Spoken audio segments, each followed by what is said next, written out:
राजा ने नाविक से पूछा, नाव कैसे डूबी? राजा, क्या नाव में छेद था? नाविक, नहीं महाराज, नाव बिल्कुल दुरुस्त थी। राजा, क्या तुमने सवारी अधिक बिठाई? नाविक, नहीं महाराज, सवारी नाव की क्षमतानुसार ही थे और न जाने कितनी बार मैंने उससे अधिक सवारी बिठाकर भी नाव पार लगाई है। राजा, आंधी तूफान जैसी कोई प्राकृतिक आपदा भी तो नहीं थी ना? नाविक, मौसम सुहाना तथा नदी भी बिल्कुल शांत थी महाराज। राजा, कहीं मदिरापान तो नहीं किया था तुमने?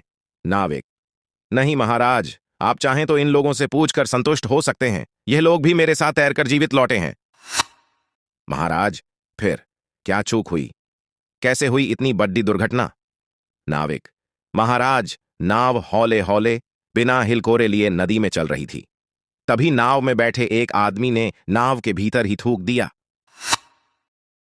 मैंने पतवार रोक के उसका विरोध किया और पूछा कि भाई, तुमने नाव के भीतर क्यों थूका? उसने उपहास में कहा, क्या मेरे नाव में थूकने से यह नाव डूब जाएगी? मैंने कहा, नाव तो नहीं डूबेगी, लेकिन तुम्हारे इस निकृष्ट कार्य से हमें घिन आ रही है। बताओ, जो नाव तुमको अपने सीने पर बिठाकर इस पार से उस पार ले जा रही है, तुम उसी में क्यों थूक रहे हो? राजा, फिर? नाविक, महाराज, मेरी इतनी बात पर वो तुनक गया, बोला, पैसा देते हैं नदी पार करने के, कोई एहसान नहीं कर रहे तुम और तुम्हारी नाव। राजा विस्मय के साथ, पैसा देने का क्या मतलब? नाव में थूकेगा क्या? अच्छा, फिर क्या हुआ? नाविक, महाराज, वो मुझसे झगड़ा करने लगा। राजा, नाव में बैठे और लोग क्या कर रहे थे? क्या उन लोगों ने उसका विरोध नहीं किया? नाविक, हां, नाव के बहुत से लोग मेरे साथ उसका विरोध करने लगे। राजा, तब तो उसका मनोबल टूटा होगा, उसको अपनी गलती का एहसास हुआ होगा। नाविक, ऐसा नहीं था महाराज, नाव में कुछ लोग ऐसे भी थे जो उसके साथ उसके पक्ष में खड्डे हो गए। नाव के भीतर ही दो खेमे बट गए, बीच मझधार में ही यात्री आपस में उलझ पड़े।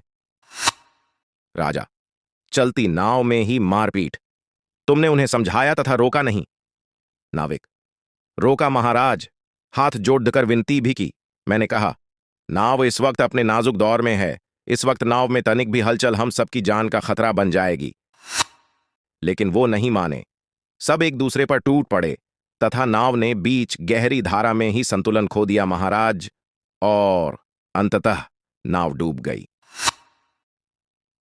इस दौर में भी कुछ लोग देश की नाव में थूक रहे हैं।